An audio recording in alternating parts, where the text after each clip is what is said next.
Hey guys, Delaney Chelsea here, bringing you an amazing new platform, CCTV Media. As you guys know, I have not put out any new content for about a year, maybe a little over a year. Y'all, I'm gonna share this. I'm real frustrated right now. I'm mad because I had this amazing relaunch plan for you guys and the end of the world happened.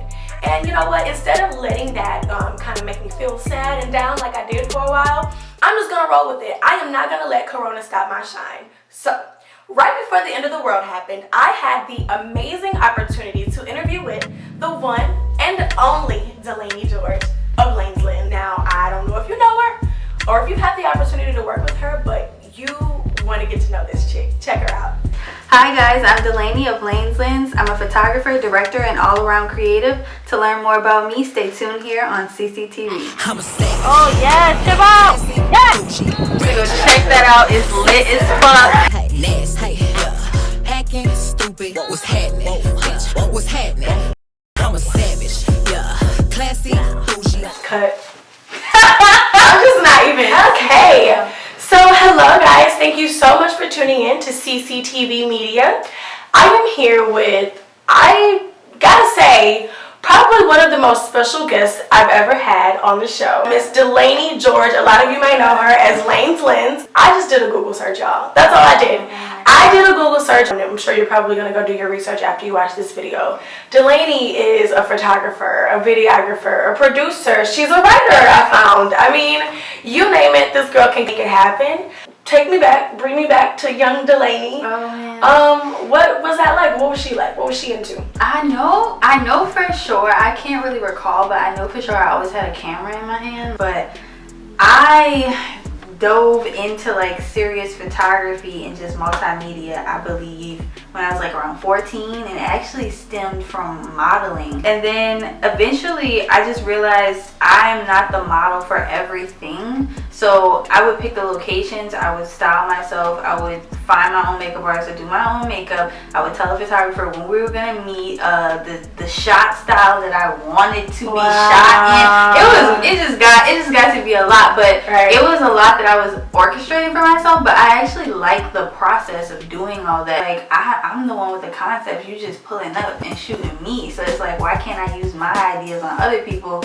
And that's kind of like how all this concept stuff started. Got you. Because I went back and I just Googled her name and I found all this cool stuff. Who were you writing for? Mainly, I was housed with Dad News Weekly. I was their lead fashion columnist, their only fashion columnist. So,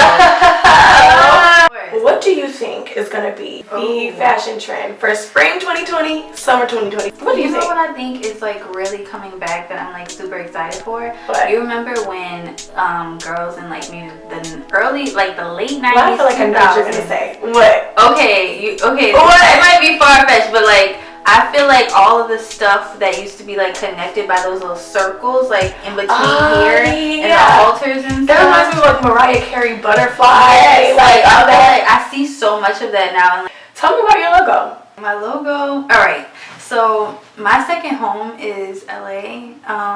If you probably like look at my social media, you could probably get that vibe. They have still some people that think I live in LA, but like I really like am like very connected with LA and like the LA community. So I looked at the Los Angeles Times, like their font and stuff, like on their newspaper, and I was like, this L, like so fire. Okay, this is a pretty cool L. I could just like see my name with this L, and there's a really great local designer named Herb. He quickly designed it for me in like a matter of like 2 hours, and it's been history ever since. We talked briefly about, you know, photography, videography, production, writing. You have all these skills. And these things are like on different ends of the spectrum. Photography is different than writing, is different than, you know, producing, right? So how do you balance all these things? Balancing like photography, videography, and directing, I would say for me, I've kind of figured out a system for meshing them together. So I usually don't like to work on a project if I'm not directing it. Like anything that I post on my social media most likely is 9 times out of 10 my concept. So I try to always make sure they work together. Yes. But if I ever have to act as like the sole director on like a video, which will happen sometimes, you kind of just figure out, like, you just, like I say, you figure out how to adapt, because like I'm not always going to be able to like work alone. So there's been many cases where I've had to work with a team of people or work with another videographer, which I frequently do. So yeah, you just gotta find a way to like combine them all. Wow. Okay. Who was your first client? Ooh. Or maybe not who. What was your first project that you worked on with your first client? Jeez, Chels, that's like a long time ago. They used to have a store on Magazine Street called American Apparel. Yeah.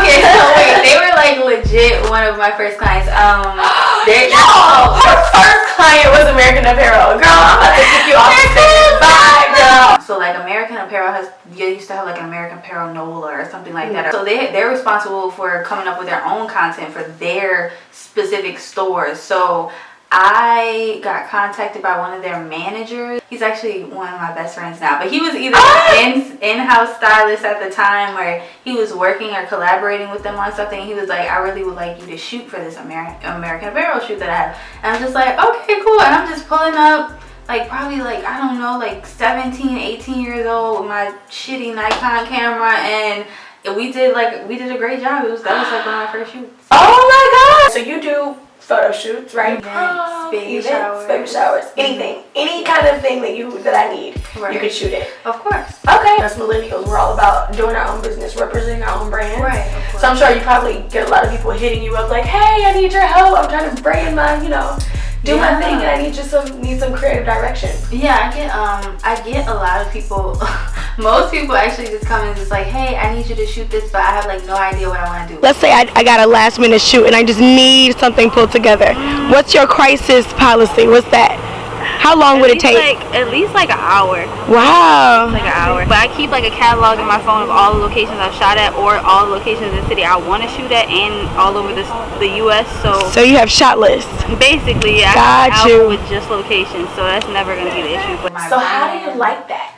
Do you like that, or do you not like that? Because I know some people feel like, oh great, now it's a canvas and I can do whatever I want. But then some people are like, get it together. No, I think I like that. I'm not gonna even lie. Your work with BuzzFeed is what went viral, right? Because I saw that everywhere. That went like crazy. Y'all, there's so many articles with these images. Can you kind of give us the background?